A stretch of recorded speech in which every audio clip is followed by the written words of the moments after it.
Hello and welcome to Censored But Not Silenced. I'm Rebecca Koffler, your host, a former DIA intelligence officer and author of Putin's Playbook, Russia's Secret Plan to Defeat America. Today, I am so delighted to present to you a very special guest, an amazing and extremely insightful America's therapist, Dr. Carole Lieberman. She's a psychiatrist, a medical doctor, and author of several excellent books. And most importantly, she's the world's renowned the terrorist therapist. Welcome, Dr. Carole Lieberman. Thank you so much. It's delightful to be here with you. Thank you so much for finding some time on your, what I'm sure is very busy schedule right now during the ongoing conflict in Ukraine, Russia's war, terrible war on Ukraine. And today's topic is the psychological profile of three most important leaders that are participating in this conflict: Vladimir Putin, Russian President, Ukraine's President Volodymyr Zelensky, and US President Joe Biden. Why did I select these particular leaders? Because as a specialist in Russian doctrine and strategy, I would like to let you know that this conflict is not about Ukraine at all. This is a proxy war between the United States and Russia that the Russians have assessed sooner or later will escalate into a shooting war between Moscow and Washington. So what I thought we would do with Dr. Lieberman today, who is a preeminent expert on personalities, behavioral analysis, and assessments of leaders, we would go through the personality profiles of these three leaders, starting with Putin. Okay, so what I thought, Carole, is let's look at Putin. He's a former KGB operative, brutal, ruthless. He ordered several assassinations, poisonings, and he's waging an atrocious war, not sparing any civilians, women, children. What is your professional assessment of this man? Is he deranged? Is he mentally unstable? Is he a Hitler? Who is this man? Can you tell our listeners and viewers what your opinion is? Yes, I have put Putin on my couch. I would love to actually be able to say that, that literally that I put him, he could use to be on my couch or some psychiatrist's couch. As a psychoanalytic psychiatrist, I, of course, look at one's childhood to be able to talk about who they are today. For all of us, that's the way it is. Our childhood forms us. And so, as you well know, Putin's childhood was in war-torn Leningrad. There was destruction, death and destruction all around him. His parents were physically and psychologically affected by being in World War II. So they weren't able to provide him with a sense of security. At the same time, they were very poor. He lived in a communal apartment, shared an apartment, had no hot water, no amenities. And he was small for his age, and he was odd, and so he was bullied. And I think one thing that's significant is how what he did to try to fight back with the bullies was to learn martial arts. And now today, he is feeling bullied by I diagnosed him as having a paranoid personality. So really. Yes. Interesting. So it's so amazing to hear from you that he feels bullied, whereas the rest of the world has assessed that he's actually the bully. He's bullying Ukrainians. He's bullying the rest of the world by threatening to use nuclear weapons. He's bullying his own Russian people by instilling the Stalin-esque red terror type regime. So tell us more about all this. So the whole theme of his childhood was that he felt vulnerable, whether it was to the bullies or to the world at large because of the remnants of World War II all around him.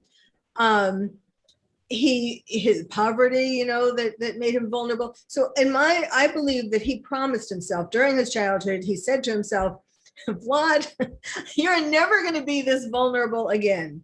I promise you. And that is what he has done in his life. He's gone about protecting himself. I mean, even KGB, to get on the inside track of what was going on. Certainly to building up his wealth. He has gold-plated toilet seats. He now. Did you say gold-plated toilet seats? Yes. Amazing. And as far as what he wants to use now against what he sees as the bullies against him, the Ukraine and the West and so on, now he has nuclear weapons. Just like he had martial arts, he developed nuclear weapons. So he really, even though it wasn't true that Ukraine was planning on invading Russia, in his mind, all of these things, he's the one who's being bullied. And I think that in recent years, so I diagnosed him as having a paranoid personality disorder because he's afraid everything in the world seems dangerous to him. He seems too vulnerable.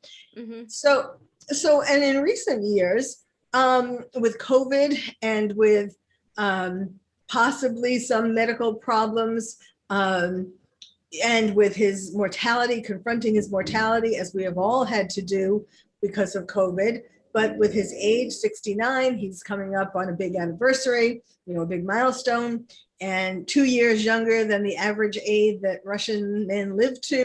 So he's facing his mortality. And in a sense, for him, it's like there's almost nothing left to lose. If he were to push the button, he's feeling like, well, how many more years do I have? Now, some people have been saying that we know that there have been rumors for years that he has some kind of medical problem like cancer or Parkinson's or something. Mm-hmm. I don't know that he does, and now they're saying that he has roid rage, that he's taking steroids for his cancer, and so he has roid rage. First of all, I hope no doctor is giving him steroids for his cancer. Why is that? Because it's very controversial. Some studies have shown that steroids increase cancer. So wow, interesting. But let me say this, Carol, I wouldn't put it beyond the Russian doctors to do something that is actually harmful, because as you know, I was born and raised in the former Soviet Union, and my mother actually died at 55, courtesy of the wonderful free socialist medical care, because they completely misdiagnosed her. So that would be what you're describing actually is frightening, that this man is feeling really vulnerable and cornered and possibly nothing to lose with just a few years left. So where's this all going? Well, so let me just add a couple of things. I think he may well sometime during his life have been taking steroids, because we know he's been since his childhood been trying to build himself up, show everybody all his muscles and all that. So it definitely is possible that he has taken or is taking steroids. But I don't know that is, but now we have to mention the rat story. Of course, yeah, you can't, we can't leave this episode without mentioning the rat, because go for it. Well, one of the stories that Putin writes about himself is that when he was a child, and what the kids used to do, because they were all pretty poor, was to amuse themselves, was to go after rats with sticks, like kill the rats with the sticks. And he did that. And one day he came across a particularly large rat, and he got it into a corner. And so he thought, aha, I have this rat. I'm going to win. And then all of a sudden the rat surprised him by leaping onto him, and he barely closed the door in time to save himself from getting attacked, physically, up close and personal by the rat. And he said that that experience taught him something. Well, so what we're doing now is pushing him into a corner. And so he learned from the rat that what you do if somebody pushes you into a corner is a surprise attack. Ah, okay. So how is it that we're pushing him into a corner if he's the one who's annihilating women, children, attacking maternity hospitals, killing, civilians? Can you elaborate a little bit? Well, I mean, I know, of course, he's the one in the wrong. I certainly don't mean to be saying he's the good guy or the poor put upon. No, we know he's a bad guy. Putin deserves to burn in hell, and I strongly believe he will. What we're just trying to do here is get a professional, analysis of this man, and you're the best person to do this because that's what you do for a living, Carole. So go for it. Okay, well, I mean, of course, it was wrong that he invaded Ukraine. And the West and NATO are trying to sort of pussyfoot around by not bringing troops and even sort of very carefully bringing weapons, somewhat stealthily, although certainly Putin knows that the West is giving Ukraine weapons. But we're kind of trying to do this in a very covert manner. And in order to avoid what you were just talking about, this direct attack, the war becoming between Russia and the US.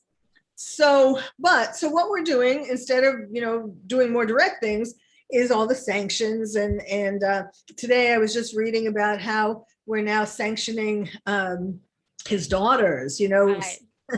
I mean, so each day or each week, we do more and more to try to piss him off, really. I mean, we're not trying to piss him off, but that's what's happening. Yes. And instead of, now here's the thing though. So what I'm saying is we need to do this in negotiations and not, whether stealthily or like right up front, not to do things that are going to make him feel like he's backed into a corner. But, he was a week or so ago, 10 days ago, something like that. Putin seemed like he was on a more conciliatory trajectory. Like he was talking about, maybe taking some parts of Ukraine and going home with that. Right. And then Biden, with his big mouth, then started calling him a war criminal, and then said, the best sentence of all, for God's sake, this man cannot remain in power. Okay. He was going to make up a sentence himself. The one worst thing that he didn't want to hear, it would have been that. So that's incredible. That's incredible. Is that something that's very damaging to Putin, or? Absolutely, and it feeds right into his paranoia. Here we're trying to say, we want peace and all this, and then we're saying, God, for God's sake, this man cannot remain in power. I mean, it's what it says to him is that we're going to go after him so he doesn't remain in power. We're going to do something. We're going to attack Russia or attack him or poison him or something like that. So it basically feeds into his paranoia. It confirms his pre-existing assessment, right? That we are out to get him. And what about the recent accusation of the Biden administration that Putin is actually a war criminal?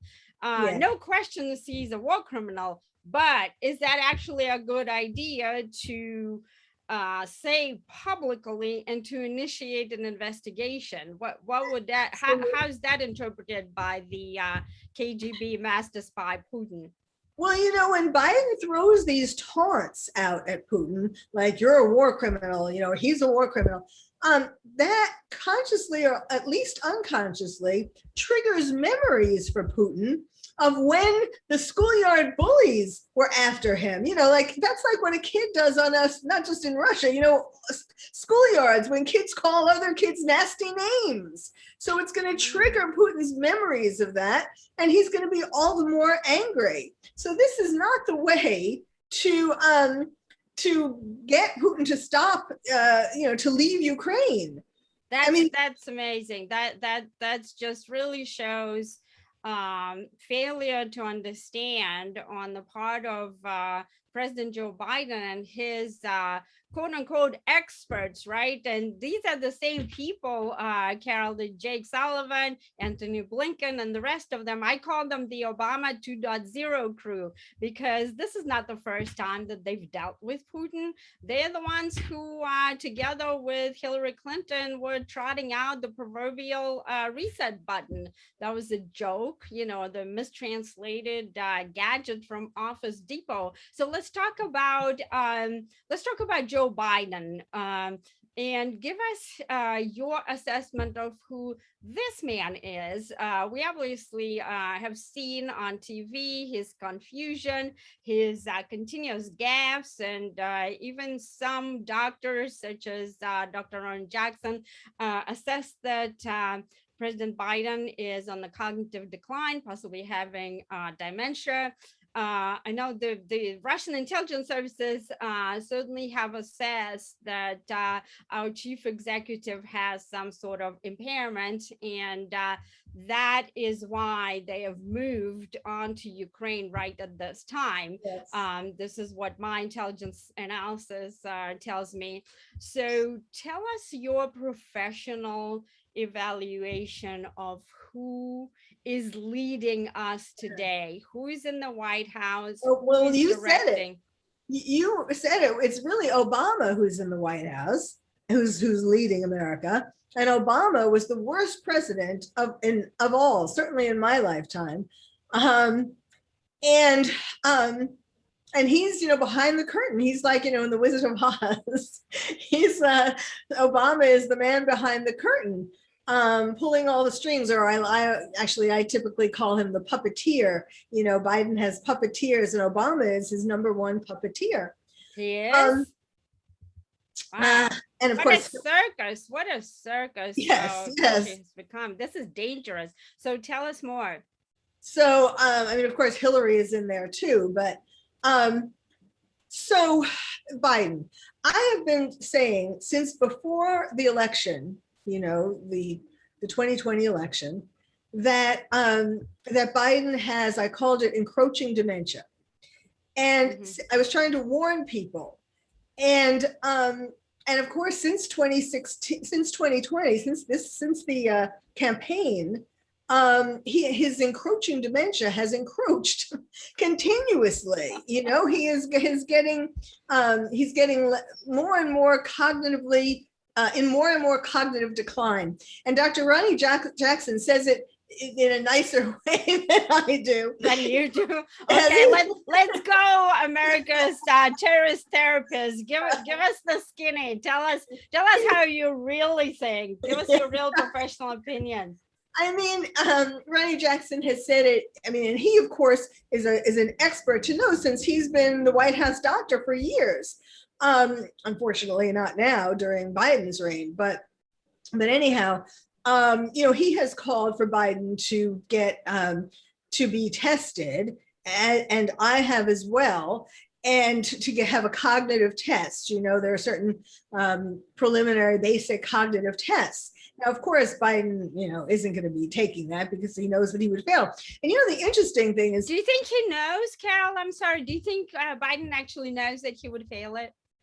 Do people in that condition, they have self-awareness about that something's wrong?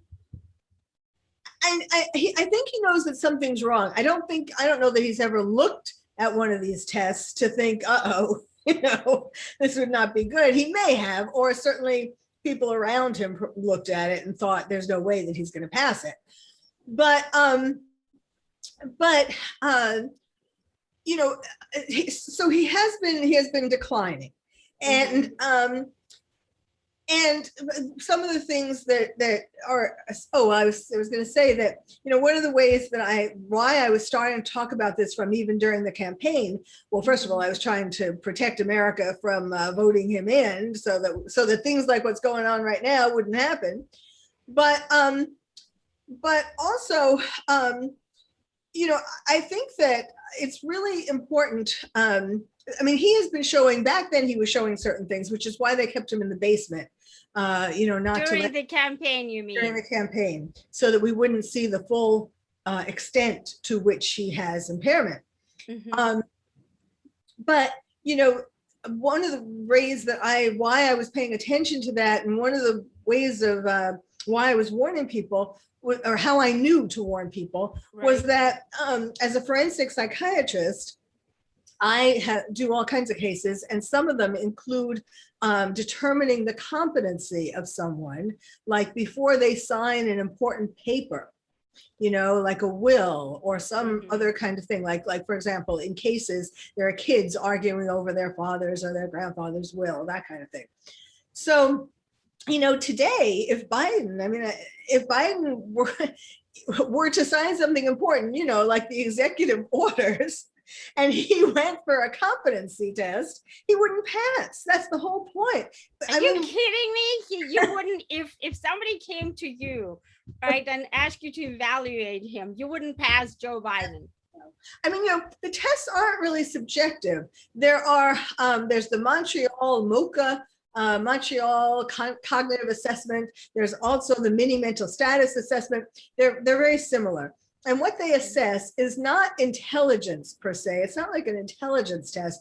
It's a test of all the different functions of your brain. So, for example, there's memory, and there is spatial things where you're supposed to copy certain objects, designs. And there, of course, memory, you say 5 words, for example, and you ask the person to repeat it. And they might be able to repeat it right away, but then you wait 5 minutes and you say, so what were those 5 words that I asked you? Seriously, do you think Biden could remember that?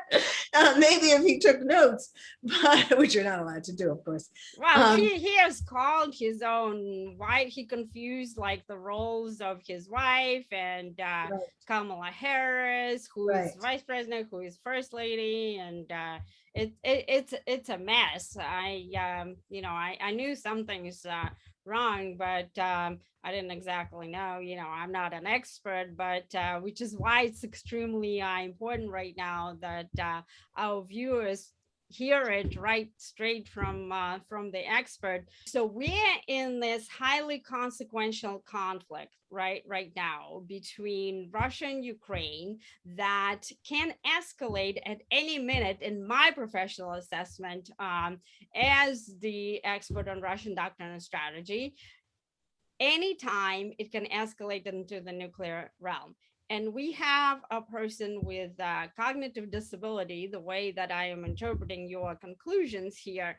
So what does it mean for us, and what are we to do? Is there anything that we can do at this point, now that nobody listened to the warnings that you tried to give, and others, and we elected this person? We can buy an island, move to an island, if one could afford that. No, it's really, obviously, it's really, really serious. During the election, people were saying, oh no, that's just Joe. He just always makes gaffes, and they tried to laugh it off. Well, obviously he's done a lot more serious things. Like what we were just talking about, saying these kinds of things to Putin. And so he has problems with his memory. He has problems called confabulation, where he makes up answers when he doesn't know the answer. He has problems. His sentences now are like word salad. In other words, they aren't logical. They're like words tossed around and not making logical sentences. And worst of all, he has poor or no abstract thinking ability. And that's like what good chess players have. They are able to see far ahead. They're able to see that if they make this move, the person is going to make this move. And if they do that, far ahead. And Biden, there's no way that Biden can do that. He can't even, he doesn't even know where he is or who he is these days. Oh, no kidding. Yeah. I saw that Video? the video clip that Yes. where he didn't seem to know where he is. He was kind of turning, twisting around, and nobody was paying attention. Everybody was flocking around Obama. Barack Obama, and that was just so sad to watch. Carol, can we switch to Zelensky right now? Ukraine's President Volodymyr Zelensky. He has exhibited a tremendous, leadership style. He has galvanized his people to fight back against Russia. Although the Ukrainian military is just so overmatched by the Russian military, which is the second in the world, only to US military. And when you add nuclear weapons and such capabilities as space warfare, cyber warfare capability, the Pentagon actually considers Russia a near peer competitor. And so it is interesting to see to me that Zelensky actually rejected the offer of the Biden administration to exfiltrate him out of Kiev. And Yes. he famously said, "I need ammunition, not a ride." What what do you make of his personality? What is driving this man? I mean, I'm just a nobody really anticipated this sort of will to fight and this leadership ability. I am such an admirer of Zelensky. I mean, like you said, he didn't take the ride. He could have gotten out of there. Not only that, but he's continuing every day to do these video conferences, lectures to all different countries and leaders, the UN just recently, and so on. And with such sincerity and such cleverness, when he was he was a lawyer first. He's obviously not only a brave man, but a very intelligent man. He went to law school. He has a law degree, although he never practiced. And I think I'm just so amused by, when he got out of law school, instead of becoming a lawyer, he became a comedian, a comic. And he did television shows, and he was in movies and all of that. And I sent you, I don't know if you had a chance to look at it yet, but I sent you this YouTube clip. Have you seen, maybe on your own, have you seen that? Well, you wrote, you wrote the forward to the Zelensky. Yes. So presumably you've seen the video of him doing a comic routine where Carol, believe me, I've seen a little bit too many videos of Zelensky, and honestly, I don't know what to make of them. And that's why I'm gonna ask you some follow-up question, because he's a mystery to me. I also admire, his courage and bravery, but I'm completely perplexed with some of the other stuff, right? What I want to know is he really the saint that the Western media presents that he is? This person is an actor, right? He's a highly trained performer. He has a special skill. I see him pressing just all the right buttons in his speeches, invoking the Pearl Harbor, invoking the terrorist attacks. He's a freedom. He is viewing himself, as my sources on the ground are telling me, is the world's freedom fighter with ambitions that are much larger than just be the president of Ukraine. And yes, by all means, he is just trying to save his country. But what I have discovered in my studies of this man, Volodymyr Zelensky, and as you said, I wrote a foreword for the book on Zelensky that's coming out on April 19th, by the way. So there's a little bit more to this person, and I don't know what to make of some of these videos and information that I was really surprised and stunned to learn. Apparently, like uh, Zelensky did some sort of act where he was playing a piano That's what I with was his gonna. genitals. Yes, What yes. is that all about? Can you tell us? Like, can you unpack all of this from the psychiatric standpoint, the forensic psychiatrist that you are? Yes, I came across that on the internet, and I think it's a delightful, a Delightful. This man has been compared to Winston Churchill. Tell us Wait more. a second. That video and that performance was in 2016. It was before he was president. It was Okay. certainly before Russia, invaded in February. It was when he was younger. Let's see, he's 44, so he's so that's 2016, so 6 years ago. So he was in his 30s. I mean, give the man a break. Oh no, I'm just grateful he's not the president of America. Although we have our own, cognitive mess on our hands. But if I maybe I'm old style, but I just am having trouble having respect for someone who, at any age would do something like that. And that's why I'm asking you, like, is that something that would trouble you if you were to evaluate somebody? Like, would you find it odd, or is that just normal? It's not like he was. Okay, let's maybe describe it a little better. Yes, let's go for it. It was a routine for where first it was Zelensky and one other man. They were standing behind a big, tall piano, where there was a front to the piano, so you couldn't see behind it. And I mean, you could see their heads and so on, but you couldn't see below their waist. And they dropped their pants, and they were doing these various songs. And the idea was that you were supposed to think that it was their male organ that was hitting the keys in tune to whichever tune they were playing. So, and then two more men come. Anyhow, the audience was laughing riotously, and he never showed his penis.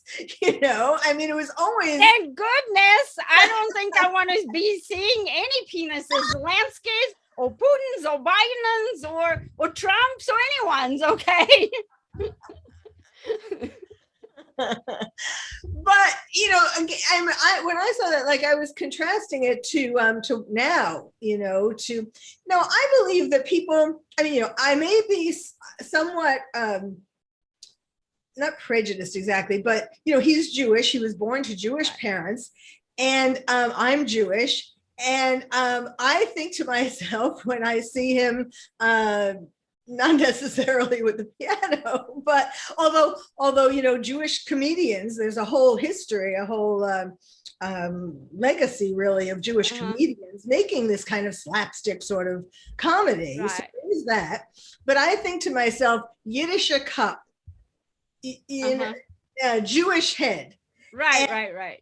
Meaning that, and I relate that to his savvy way in which he has been trying to protect his country, and in the way also, like the speeches, a Jewish guilt.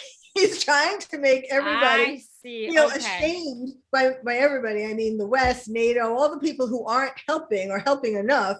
He's trying to make them feel ashamed of themselves, making them feel guilty, doing whatever he has to do to get them to give Ukraine help. Right. Well, that makes sense now. I was not, even though I am Jewish, my husband is Jewish, and he's, he's not a comedian, but he might as well be, although he never tried to play the piano with his penis, thank goodness. So what I heard, Zelensky basically shaming the Hollywood stars, all the glam and fame coterie, by saying that Ukrainian actors and musicians are wearing bulletproof vests and not tuxedo. I thought, wow, this man is really, trying to shame the the American establishment. And I know Yes. he was trying to do it very gently, without really biting the hand that feeds him. But he was pretty forceful about that. But now that you're telling me that he's invoking the Jewish guilt, that absolutely makes total sense. What I want to ask you, speaking about guilt, Carole, so Zelensky right now is absolutely not settling with Putin. He has refused to compromise 1 inch of Ukraine's land. Um, and he repeatedly stated that Ukraine's sovereignty and territorial integrity is non-negotiable, Yes. which basically makes the Russian and the Ukrainian positions as irreconcilable. And so we see this absolute monster, Vladimir Putin, annihilating the civilian population and pretty much obliterating cities in Ukraine, killing women, children in the most atrocious way. And from my analytic standpoint, this is a deliberate strategy, right? He meaning Putin, he wants to compel Zelensky to end the suffering. This is a deliberate strategy to inflict unconscionable suffering Yes. on Ukraine's people. And Zelensky is not giving up. At what point? So two questions. So what kind of person does it take to have like the nerves of steel and perhaps even lack of compassion, and correct me if you disagree with me, obviously, to have his own people slaughtered and not to settle? And then the second question is that something that is really justified? Like, do the people, like, how do the people, I know they support Zelensky, but do you think deep down they're just wishing that this all would end and their commander in chief would just like give it up and give eastern, Ukraine, the Donbass and the so-called the Luhansk and Donetsk republics? They already, kind of, they've been in under siege for 7 or 8 years at this point. And in Crimea, which is pretty much populated by the Russians, is that all worth it? So these two questions. Well, to answer the second one first, I think there's probably a variety of opinions. Some people just want it to stop and don't think it's worth it. Other people are, think that that they have to stand up to Russia, to Putin, or else this is just, that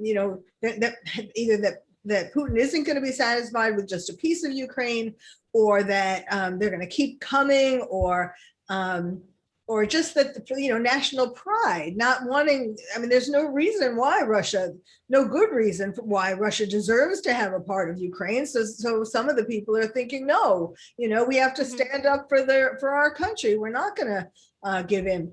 Now, and would there be like an average person would have this sort of psychological trait to stand up for principle, even in the face of major suffering? Is that how normal people would react? Well, whatever normal is. Well, I think that they're probably tougher than normal, tougher certainly than American. In what way? Snowflakes, I don't know. I don't think snowflakes would think that way. Yeah, with the pronouns and with the safe spaces, right, where they're afraid to even read the book. Okay. You can have it. Which state do you want? But I mean, obviously, I think a lot would depend upon how much any one Ukrainian has been affected by all the horrible things that Putin has done, whether you've lost people died, or people were injured who were close to you, that kind of thing. Now, as far as Zelensky, yes, it was a little disappointing. At first he did seem more like he wanted to compromise, because like he said, I won't join NATO. Okay, if you're afraid of that, fine, I won't join NATO. But that wasn't enough for Putin. So, and then more recently, he's been saying that he doesn't want to. And I think at one time he was willing to give a part of Ukraine up to stop the war. But then he changed his mind, it seems like. And then now he's just going all the way, which I don't think is a good idea. I don't know why. And I guess on the other hand, and you would know this better, that Putin, seems to, he's hoping that if he just keeps on going, and particularly with these civilian casualties, that eventually either Zelensky will throw up his hands and say, okay, you win, or the people, will pressure Zelensky, enough is enough. And of course, that is, you're 100% correct. That's my analytical assessment. That is the Putin's intent, and he's prepared to go for a very long game. This, in my estimation, is going to be a long, protracted, grinding battle. And to me, this is the battle of the wills, Carole. And if you can, as we are wrapping up, just kind of summarize to us, like with this battle of the wills between these three leaders, who are the winners, who are the losers? Does that framework even apply, to what can we expect out of this situation? I mean, of course, I'm hoping that wiser minds will prevail. And actually, one of the wiser minds was the Prime Minister of Israel, who was starting to mediate, but I don't know. We haven't really heard much from him lately.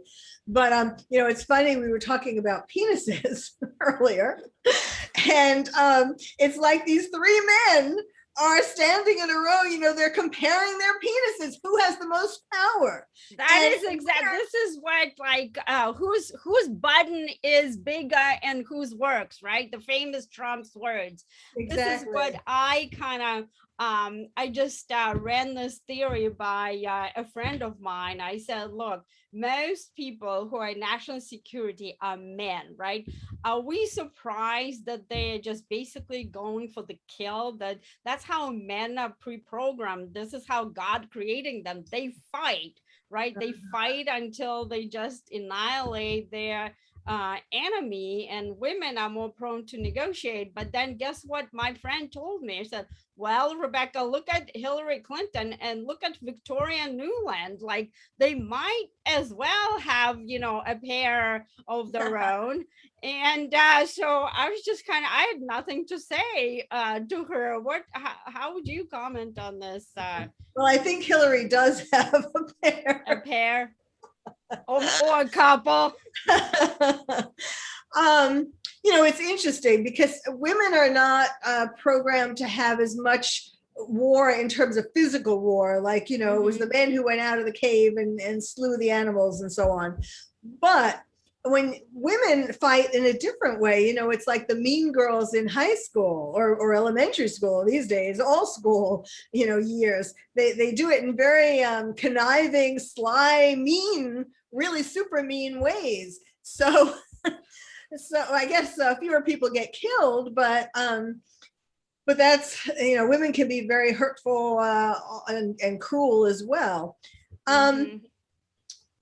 I hope that some I don't know who, but I hope Zelensky, the Prime Minister of Israel, I don't know. I hope but certainly not Biden, but and not Obama. I sometimes think about how Obama is purposely fueling this war because it's all part of the destruction of America. Wow, interesting. Yeah, I mean, it's certainly a big distraction. I'm not. Yes, there's that too. I don't know if it's distraction, but it's certainly, the way I see it, is definitely at least a distraction because of everything that's going on right now with Hunter Biden's laptop and all the corruption that's been uncovered, and the fact that we are learning that our intelligence agencies are corrupt, specifically the upper echelons, 50 officials signed a letter a while ago that said that it was Russian disinformation, the content of the laptop, and now everybody is actually acknowledging that it's not Right. Russian disinformation. So how can we trust anybody? So they certainly want, and our gas prices are skyrocketing. We're on the verge of a recession right now, and Biden blames Putin actually on all the skyrocketing gas prices. It's a mess. It's a Yes, complete I think that mess. that is a big part of it. I'm glad that you brought that up, the distraction from so many other things, from the also from the cancel culture and the things that are being taught in school, the CRT and the critical race theory and the trans teachers grooming kids to become transsexual, transgender. I mean, yes, it's our country is a mess, and I think that this is, that this is serving Biden and Obama so that they can do their dastardly deeds while Oh we're gosh. paying attention to the war. Well, we certainly need to change the situation. Unfortunately, we have like what, 3 more years of this guy, 2 more years, and if anything happens to him, we have an even First, worse character. I don't know who is worse, who's better right now. They're both pretty um horrible, and especially right now that we have this ongoing conflict. China is just waiting to take over yes, Taiwan. It's just, we definitely need to take the situation to heart and go to the ballot box and really choose the leader who is capable of deterring all of these nasty characters, yes. because it didn't happen during Trump, right? Why do you say, what is your And it assessment? wouldn't be happening. It wouldn't be happening now if Trump were president. But I was talking before about Biden's not having analytical thinking, and we saw the first evidence of that was with when he surrendered in Afghanistan, and all of that horrible, retreat came out. That is what gave the green light to Putin and to all the other people, China, all the other our other enemies, and they're all Mm-hmm. going to be coming after us because they see that this man is a laughing stock. But Biden. Right, right. No, I definitely know what you mean. Okay, well, on this note, Biden, the laughing stock, Zelensky, the penis piano player, and Putin, the war criminal. We're gonna wrap this up. Please tell our viewers how they can find you, what your social media is, and all of these things. Where they can get your books, where they can get a consultation if they need to. Please Okay. tell us. Well, I have three main websites because I haven't had the time to put them all together. But my principal one is terroristtherapist.com, terroristtherapist.com, and I have on there my latest book, which is Lions and Tigers and Terrorists. Oh my! How to Protect Your Child in a Time of Terror, which is kind of useful right now. Oh, we Uh, should have a whole another podcast on just on that okay. topic. Will you come back? Well, Sure, okay. absolutely. And then I have expert witness forensic psychiatrist .com, and then drcarole.com, which is drcarole.com. And then Twitter. Twitter. Twitter is that's what the first thing I do in the morning is a rant on Twitter, which is at Dr. Carole MD. So at DrCarolemD. Great, and I will include all of this in when I post the actual episode. Okay, well, ladies and gentlemen, Dr. Carole Lieberman, the America's terrorist therapist. We are hoping to get her back to Censored But Not Silenced. I'm Rebecca Koffler. If you like this episode, please like, subscribe, go to my website, RebeccaKoffler.com. I'm also on Twitter at Rebecca0132. Thank you, and God bless to everyone. Prayers for Ukraine, and God bless America.